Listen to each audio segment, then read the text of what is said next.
Joining me now is the Executive Secretary of the Nigeria Police Trust Fund, Mohammed Sheidu. Thank you very much for joining us on Newsnight. Good to have you here. Thank you very much. Well, you just gave me a copy of the Police Trust Fund report on the assessment of police training institutions, formations and healthcare facilities across the 6 geopolitical zones. And the pictures I'm seeing here, if there's anything to go by, it really is bad.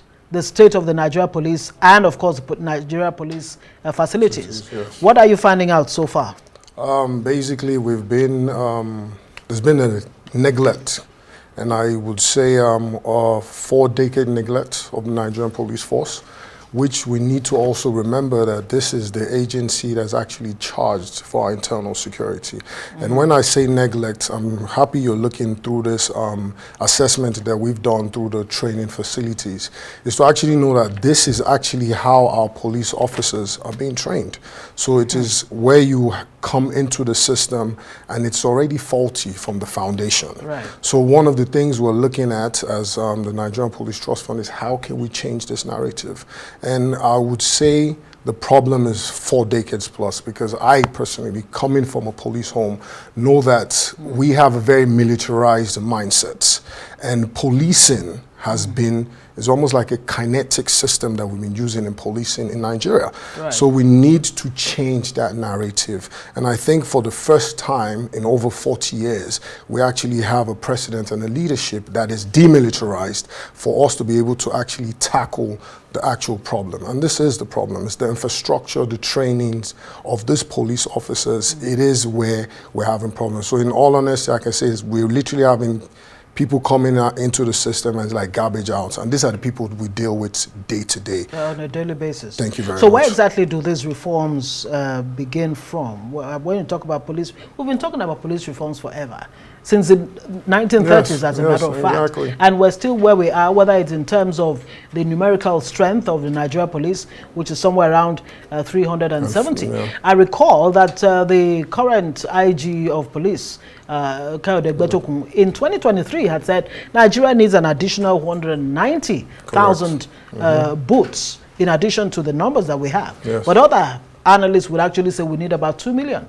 So where are these reforms starting from? So like we said earlier, demilitarizing our mindset is first. And we have to commend precedents, because even in the appointments that were made, if you look at the National Security Advisor for a long time, too, was a demilitarized person in Malam Nuhu Ribadu, who actually also happens to be a former police officer. Right. Now, this reform, and I'll call it the rebuilding of the Nigerian police force, is something that he takes very keenly, and we're working hand in hand very closely with that office, ONSA office, on how we could actually change this narrative. Now, the training facilities, as you mentioned, UN recommendation standard is for every 400 police officers, for every 400 population, right. one police officer. Yeah.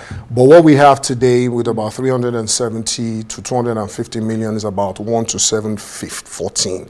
So correct, we're meant to have at least an additional 200,000 if we can. 200,000 21st century police officers we need, meaning modern policing. But how do we tackle that? We have to now start looking into how are they trained, how are they accommodated, what's their welfare like. We need to actually humanize the police officers. They're human beings. So when we talk about it, it's like you look at the training facilities, you look at the barracks, you look at how they've been taken care of. There's no morale. There's nothing that's actually going to boost your performance when it comes to how are we taking care of these police officers across board. So one of the narratives we want to change is how do we do that? And that's why we see in the building of the stations that we're looking at is welfare, taking care of those actual officers that are actually going to discharge these duties.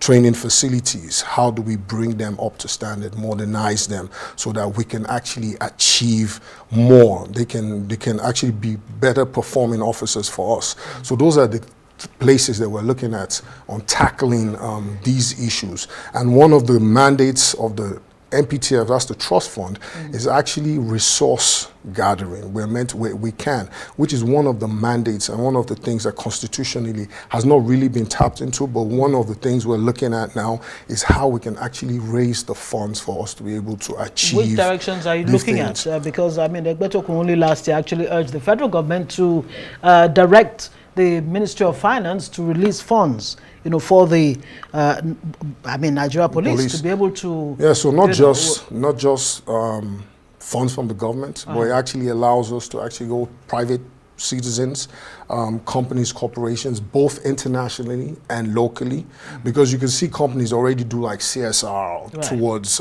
police officers and enabling the police, even in state governments. So it's how to just channel all of this through one channel for us to be able to achieve this. So we're looking at going out to actually see how we could raise these funds, because we believe that security is tied to our economy. So if we can get our internal security, curb it, bring it down a bit, it will actually help increase economic activities in the country.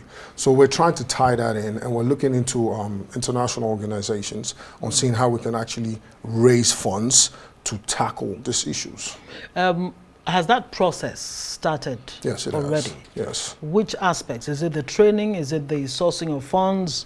Which aspects of this, you know, channel, the chain? Yes. Which aspects of it have you? One of the first things we did when I came on board was actually the training of police officers, because I still feel charity begins at home. It's how you start off. So one of the things we looked at was to actually bring and train as many police officers as we can, but resource constraints, we now looked at that. So when we now realized that there's a resource constraint, we now looked at what are the objectives and the mandates that this trust fund has. And it actually tells you can source for funds.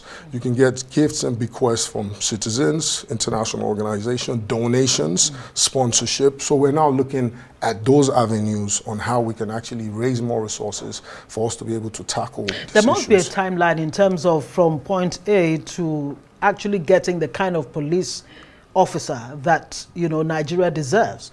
What is is it a 2-year period? Is it what exactly? How long will it take you? Have you worked that out? So, how long it will take for Nigeria to produce an excellent police officer? Charity begins at home, I say it again. The recruitment process that we're doing now, federal government is doing about a 30,000 recruitment. Having conversations with the NSA's office, even the Inspector General of Police, we're looking at a case whereby police officers, it's the welfare aspect. So we want them to come into the system now, owning homes. Now, those welfare issues that we're trying to tackle is for every recruit that's going in now, they're going back to the states of origin.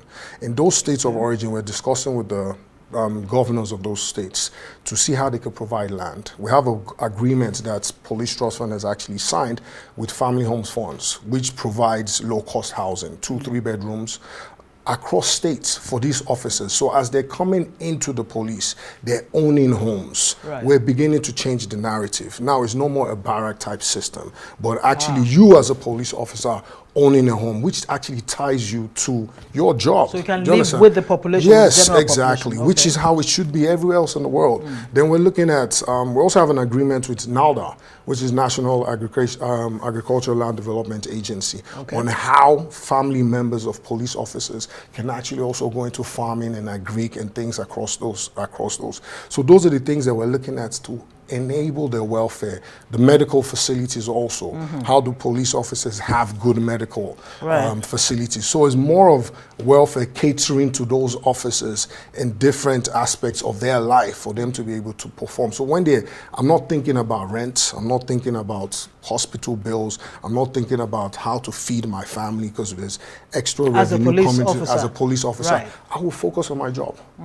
I'll focus on my duty, which is to protect and serve Nigerians. So in other words, for any Nigerian to expect the best from a police officer right now would be unfair, because they live in a system, you know, that does not allow them to be their best selves as police officers, as public servants. Well, I have to say thank you very much for joining us on Newsnight. Please come back when you have a clearer picture in terms of achievement, the low-hanging fruits in terms of changing our police in Nigeria. Mohammed Sheidu is Executive Secretary, Nigeria Police Trust Fund. Thank you very much for joining us on Newsnight.